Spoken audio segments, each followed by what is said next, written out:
നടൻ ജി കൃഷ്ണകുമാറിന്റെ മകൾ ദിയയുടെ സ്ഥാപനവുമായി ബന്ധപ്പെട്ട കേസിൽ വഴിത്തിരിവ്. സ്ഥാപനത്തിലെ ജീവനക്കാരായിരുന്ന വനിതകൾ കുറ്റം സമ്മതിക്കുന്ന വീഡിയോ പുറത്തു വന്നതിന് പിന്നാലെ ഇവരുടെ ബാങ്ക് അക്കൗണ്ട് വിവരങ്ങൾ ശേഖരിക്കാൻ പോലീസിന്റെ തീരുമാനം.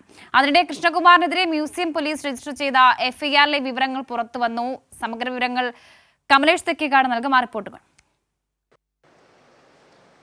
നടൻ കൃഷ്ണകുമാറിന്റെ മകൾ ദിയ കൃഷ്ണയുടെ ഓബയോസി എന്ന സ്ഥാപനത്തിലെ 3 ജീവനക്കാരികൾ QR കോഡ് മാറ്റിവെച്ചുകൊണ്ട് സാമ്പത്തിക ക്രമക്കേട് നടത്തി എന്ന ഒരു പരാതിയാണ് നിലവിൽ മ്യൂസിയം പോലീസിന്റെ അടുത്തുള്ളത്. അതോടൊപ്പം തന്നെ ഈ കൃഷ്ണകുമാറിനെതിരെ ഒരു തട്ടിക്കൊണ്ടുപോകൽ പരാതിയും ഈ ജീവനക്കാരികൾ മ്യൂസിയം പോലീസിൽ നൽകിയിട്ടുണ്ട്. ഈ 2 പരാതികളുടെയും നിജസ്ഥിതി സംബന്ധിച്ച വളരെ ഊർജിതമായ അന്വേഷണത്തിലാണ് നിലവിലിപ്പോൾ പോലീസ് ഉള്ളത്. കഴിഞ്ഞ ദിവസം കൃഷ്ണകുമാറിന്റെ ഭാര്യ സിന്ധു ഇതുമായി ബന്ധപ്പെട്ടൊരു വീഡിയോ പുറത്തുവിട്ടിരുന്നു. അതായത് ഈ ജീവനക്കാരികൾ കുറ്റം സമ്മതിക്കുന്ന തരത്തിലുള്ള വീഡിയോയാണ് പുറത്തുവിട്ടത്. ഇത്തരമൊരു വീഡിയോ വന്നതിന് പിന്നാലെ അന്വേഷണം കുറെ കൂടി വേഗത്തിലാവുകയാണ് എന്നതാണ് നിലവിലെ സാഹചര്യം. ഈ ജീവനക്കാരികളുടെ ഉൾപ്പെടെ സ്ഥാപനത്തിൻ്റെ ഉൾപ്പെടെ ബാങ്ക് ഇടപാടുകളുടെ വിവരങ്ങൾ ശേഖരിക്കാനാണ് പോലീസ് നീങ്ങുന്നത്. ഇതിനാവശ്യമായ അല്ലെങ്കിൽ ഇതിനു വേണ്ടിയുള്ള അപേക്ഷ പോലീസ് ഇപ്പോൾ സമർപ്പിച്ചു കഴിഞ്ഞിട്ടുണ്ട്. ഉടൻ തന്നെ ഈ വിവരങ്ങൾ, അതായത് ഈ ഡിജിറ്റൽ തെളിവുകൾ ശേഖരിക്കാൻ കഴിയുമെന്ന പ്രതീക്ഷയിലാണ് പോലീസ് ഉള്ളത്.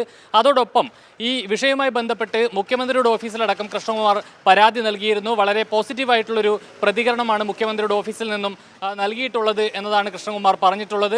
ഈ വിഷയവുമായി ബന്ധപ്പെട്ട് വിശദമായി അന്വേഷിച്ചതിന് ശേഷം മാത്രമേ ഒരു നടപടി ഉണ്ടാകൂ എന്ന ഒരു ഉറപ്പ് മുഖ്യമന്ത്രിയുടെ ഓഫീസിൽ നിന്നും ലഭിച്ചിട്ടുണ്ടെന്നും അതിൽ കടപ്പാടുണ്ടെന്നും കൃഷ്ണകുമാർ പറയുന്ന ഒരു സാഹചര്യമാണ്. എന്നാൽ ഈ വിഷയവുമായി ബന്ധപ്പെട്ട് ഈ പെൺകുട്ടികൾ, അതായത് ഈ സ്ഥാപനത്തിലെ ജീവനക്കാരികളായ പെൺകുട്ടികൾ തങ്ങളെ ഭീഷണിപ്പെടുത്തിയിട്ടാണ് ഇത്തരത്തിൽ ഈ വീഡിയോയിൽ ഇതെല്ലാം സമ്മതിപ്പിച്ചത് എന്ന ഒരു കാര്യമാണ് അവർ ആവർത്തിക്കുന്നത്.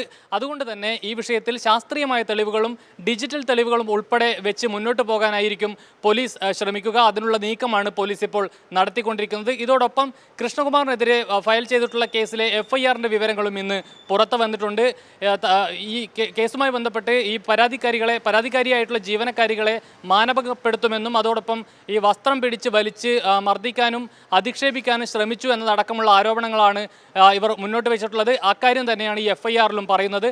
ഏതായാലും കേസുമായി ബന്ധപ്പെട്ട് ഈ 2 കേസുകളുമായി ബന്ധപ്പെട്ട് കേസിൻ്റെ നിജസ്ഥിതി മനസ്സിലാക്കുന്നതിന് വേണ്ടി ഡിജിറ്റൽ തെളിവുകൾ ഉൾപ്പെടെ CCTV ദൃശ്യങ്ങൾ ഉൾപ്പെടെ ബാങ്ക് ഇടപാടുകൾ ഉൾപ്പെടെ ശേഖരിച്ച് കൃത്യമായ അന്വേഷണം നടത്താനാണ് പോലീസ് ആലോചിക്കുന്നത്. അതോടൊപ്പം ഇതുമായി ബന്ധപ്പെട്ട് ഒരാഴ്ചക്കകം കോടതിയിൽ റിപ്പോർട്ട് സമർപ്പിക്കാനാണ് പോലീസിൻ്റെ നീക്കം.